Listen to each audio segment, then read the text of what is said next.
I really don't know how to put this together, so I'm just going to speak my mind and get it out there because I think it's important. Um, Today we were hit with very, very shocking news. Um, Season 1 world champion, mid laner, Shushei, uh, passed away uh, after a fight against cancer, which,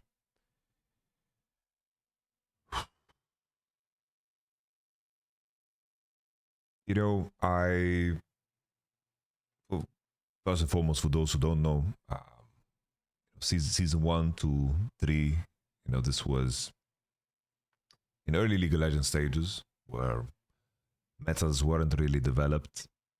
Uh, a big part of the game was finding the next strategy, especially in a world where you played tournaments. You would come to specific tournaments with specific strategies and specific champion ideas and new concepts that nobody knew about because you would hide them and you would showcase them at a tournament. I have to say, Shushei was just one of the greatest in terms of innovation. Um, the ones that everybody knows about is, of course, the Alistair mid, the Gragas mid. I think it was one of the first to also play Oriana mid a lot. I think that I remember his Vi mid lane that he played. It wasn't Baus that was first in the solo lane Vi department. It was Shushei. He did this Emax, one shot the wave into Rome build to qualify Dragonborns into the EULCS back in season 3 when nobody really believed in them. Uh, Shushei made it happen with his gang that later became my gang because I was invited to be the substitute on this team.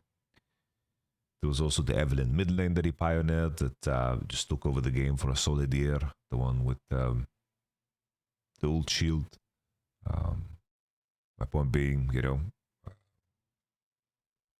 he was very smart at finding, the OP strategies, and having conviction in them when nobody else was playing them. And he had a level of playfulness that he showcased in game. He cherished like the fun elements of the game. Is how I remember him, um, and I felt like he perfectly encapsulated his personality in the way he played, which is something we don't get too much anymore because the game has been figured out and there's a certain meta in place. I, as I was playing back in season 1, Shushi was of course someone that you look up to daily. You follow Fnatic in the competitions and so forth, and running into him in solo queue. I remember I had the Facebook banner. This was back when I was 16 or something. YamatoCannon has slain, Fnatic Shushi. I remember I played a Mumu. I think he played Vladimir or something. That was like my Facebook banner. It was like my proudest League of Legends moment at the time. And I remember also there was times where I just spent some, time in TeamSpeak with him and speaking with him, and he introduced me to Expect It too. And he was the main reason I got into EOLCS as well the first time, because obviously Team Sodomebdi, we got just 3 of our players got permabanned, so I was teamless, and he brought me in as a sub, and he had the vision that I could cover for anyone that couldn't play because of school or work or whatever. And in the end, I replaced the top laner to come into the team because they weren't meshing or vibing so well, and this squad, so many memories. It was a crazy situation because this was very very early on. This is the first split ever of EOCS. So esports wasn't as good as you wanted it to be. We lived in a very, very crummy house in Cologne, and all I ate was toast sandwiches because I didn't know how to cook anything else. And I remember going to Aldi, buying the same block of cheese, same ham, same bread. But we were doing our thing. I remember playing with Shushei and Hozan. You know, we didn't have PC access. We borrowed a computer from Cyanide, who was the Fnatic jungler, of course. We borrowed a laptop, and we didn't have enough computers to actually scrim from our gaming house. Eventually, I took my school laptop, which was a MacBook that I played on. But this MacBook only had one USB drive, so I had to choose mouse, keyboard, or sound. Obviously, I choose mouse. But back to that Fnatic laptop, we were playing Heroes of Might and Magic 3, you know. The situation wasn't the greatest, but we made the most out of it, you know. We made the most out of it. Shushei also, you know, brought his dog to the gaming house. I remember Saito. It's like a Siberian husky. Back then I was very, very afraid of dogs. And I remember this dog knew I was afraid of it. It was a massive, massive dog. I had some childhood trauma where I got bit by a dog, so it kind of stuck with me. Now I love dogs and I'm not afraid of them. I remember this dog was always guarding the bathroom. And I would have to ask, you know, somebody to help me. I couldn't go to the toilet alone because this dog straight out of Game of Thrones was guarding the door and I couldn't pass.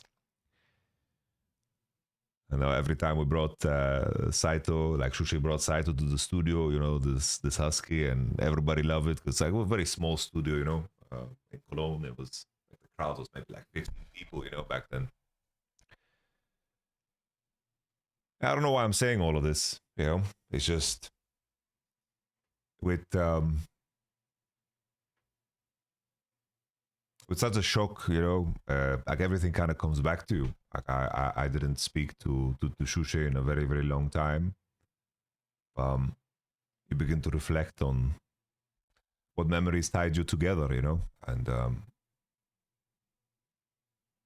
something that I regret is that I didn't have this feeling of gratefulness when I was younger in regards to, of course, being given this opportunity to play for Dragon Balls at the time, because everything is kind of tied together. And maybe if it wasn't for that opportunity, maybe, you know, life would have looked completely different. And in some weird way, with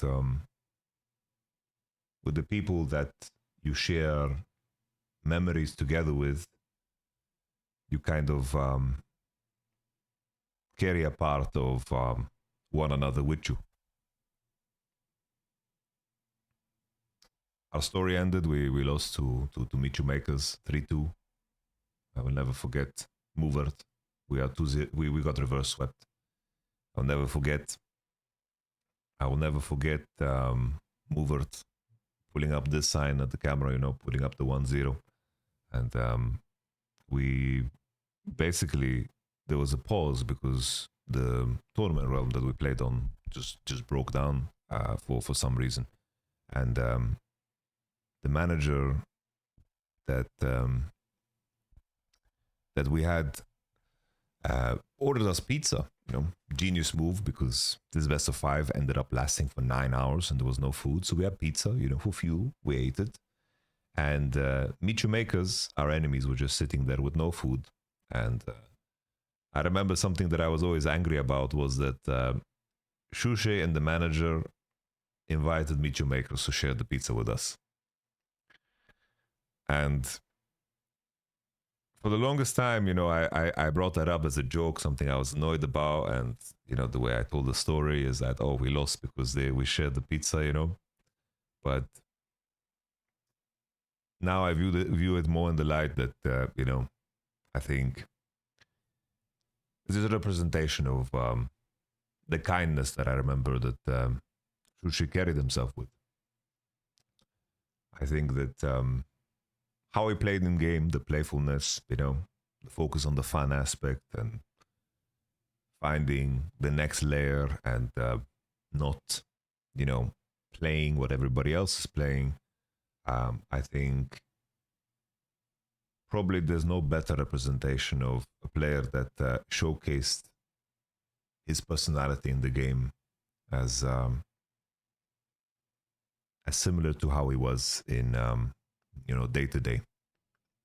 This was a very very long time ago for me. 12 years ago, damn. But it's not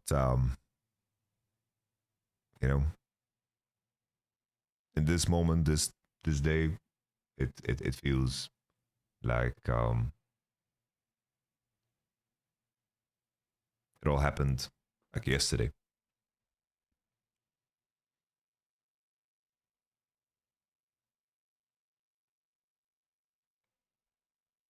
And life is precious.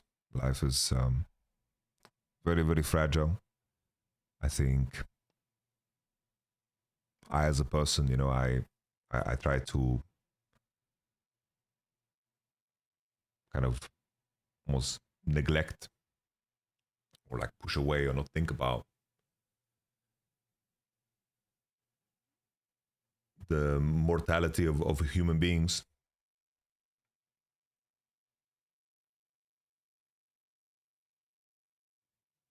But these are reminders of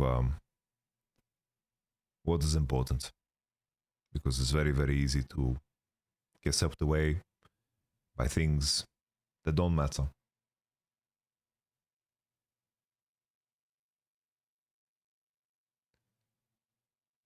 You don't want to be in a position where anything that you wanted to say or do is suddenly too late.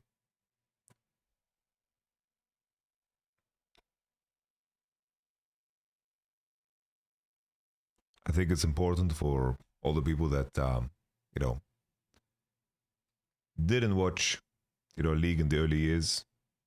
I think there is Jibe. I think he did a very very good job, in my opinion, of telling the story of Shushei and the off-meta build that won the world championship. He got it done. I think this is a very very good and well-made documentary. Jibe, I recommend it. I'll link it in the description below. There's also, of course, this classic moment here because you know Fnatic didn't get their world skins. Didn't get the world skins. Like world skins became a thing later, so Fnatic got ones retroactively done, and the Gragas. I think a big part of Gragas being the skin is this particular moment. A big hug for Shushei from Carmack. Very much delighted with that. Yeah, and one thing's for sure, Season 3 just got a whole lot hairier as Dragonborns managed to get themselves through there as chest bump.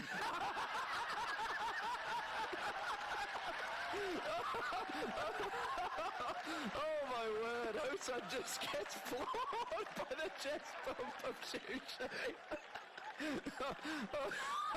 can't stay professional anymore, human. That's it, I'm done. And of course, the Fnatic Gragas skin, man. Fnatic Gragas skin. No, it's so it's so fucked, man. 36 years old.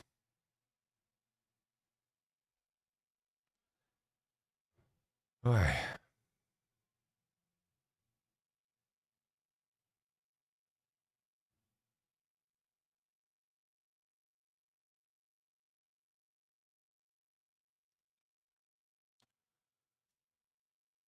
Rest in peace, brother.